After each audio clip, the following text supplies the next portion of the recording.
आदरणीय महोदय, मैं तो अन्याय के खिलाफ लड़ा हूं।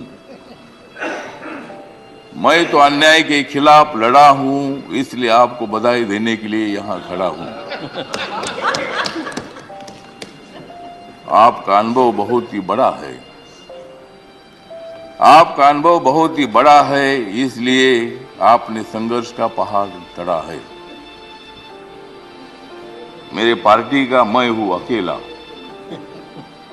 मेरे पार्टी का मैं हूं अकेला, लेकिन मेरे हाथ में है संविधान का पेला। मैं हूं मेरे पार्टी का अकेला, लेकिन मेरे हाथ में है संविधान का पेला। मैं तो हूं आपका सच्चा चेला। मैं तो हूं आपका सच्चा चेला, मुझे मत छोड़ो अकेला।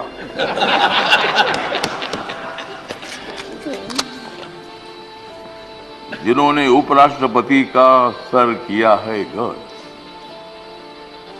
जिन्होंने उपराष्ट्रपति का सर किया है गढ़, उनका नाम है धनखड़।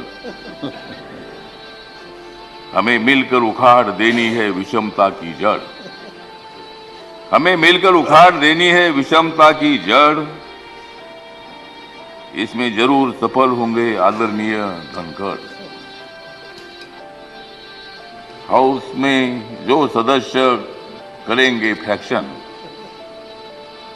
हाउस में जो सदस्य करेंगे फ्रैक्शन, उनके ऊपर होनी चाहिए कड़ी एक्शन। हमें तो मजबूत करना है भारत नेशन। हमें तो मजबूत करना है भारत नेशन। हंगामा करने की हमें नहीं चाहिए फैशन। तो हमें पूरा विश्वास है कि आप बहुत बड़ा संघर्ष करते करते यहाँ पहुंचे हैं। गांव से आकर किसान के बेटे के माध्यम से आप इतने बड़े उच्च पद पर आए हैं। इसमें आपका अनुभव, आपका बहुत बड़ा संघर्ष है। बहुत बड़ा काम आपने किया है। आपने पश्चिम बंगाल में गवर्नर का जो काम किया है, बहुत बड़ा वहाँ चैलेंज था। वहाँ काम करना बहुत बड़ा मुश्किल था, लेकिन आपने बंगाल में बहुत अच्छा काम किया है। और बंगाल में अच्छा काम आपने किया है, इसीलिए आपको यहाँ लाने की कोशिश जरूर हुई है। मतलब आप एक संघर्षशील नेता है। मतलब वहाँ अगर आपका काम ठीक नहीं होता था तो शायद ये पद आपको मिलना बहुत बड़ा मुश्किल था, लेकिन आपने बहुत अच्छा काम किया है। ठीक बात है, बंगाल भी अपना ही है, सभी बंगाल के नेता भी अपने हैं। देश का एक वो राज्य है, और कोई भी राज्य हो, यहाँ किसी पार्टी की सत्ता आती है जाती है, कोई मुख्यमंत्री होता है, कोई नहीं होता है। कभी हम भी मतलब 3 बार सांसद रहे लोकसभा में, और मैं शिरडी में मैं हार गया, लेकिन मैं घर में बैठा नहीं, मैं घूमता रहा। मैं कांग्रेस पार्टी के साथ रहा। कांग्रेस पार्टी के मेरे सभी दोस्त हैं, समाजवादी पार्टी के मेरे दोस्त हैं, कम्युनिस्ट पार्टी के मेरे दोस्त हैं, और अभी बीजेपी के मेरे दोस्त हैं। मैं सब बीजेपी के साथ मैं आया हूँ, और भारतीय जनता पार्टी के साथ मैं इसलिए आया हूँ कि मुझे शिरडी में हारा गया। मुझे मंत्री नहीं बनाया, फिर मैं उधर क्या करूं।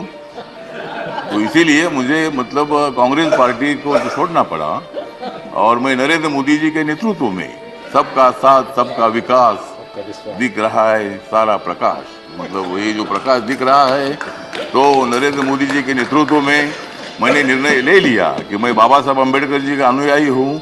बाबा साहब अम्बेडकर जी ने सत्ता में आना चाहिए बताया है। मेरी अकेली पार्टी सत्ता में नहीं आ सकती है, किसी के साथ मिलकर ही सत्ता में आ सकता हूँ। और मेरे पार्टी का मुझे लोग पूछते हैं कि तुम्हारा पार्टी का एक भी लोकसभा में मेंबर नहीं है, तो भी आप मंत्री कैसे हैं? तो मैंने बोला, आप माननीय नरेंद्र मोदी जी को जाकर पूछो, मतलब मैं कैसा मंत्री हूँ। मतलब मैं अकेला हूँ, लेकिन मेरे पार्टी के लोग पूरे देश भर में है। नॉर्थ ईस्ट में मेरी पार्टी, सभी पार्टी है, और मुझे बोलने का मौका दीजिए। मुझे मालूम है कि आप बहुत अच्छे आदमी हैं, और मैं आपको, हाँ, आप मुझे हर बार बोलते थे कि हमको कविता सुनाओ। अगर आप मुझे ज़्यादा बोलने के लिए देंगे तो मैं कविता सुनाऊंगा, नहीं तो एक भी कविता नहीं सुनाऊंगा। तो ठीक बात है, तो इसीलिए मतलब कविता सुनाता भी रहूँगा।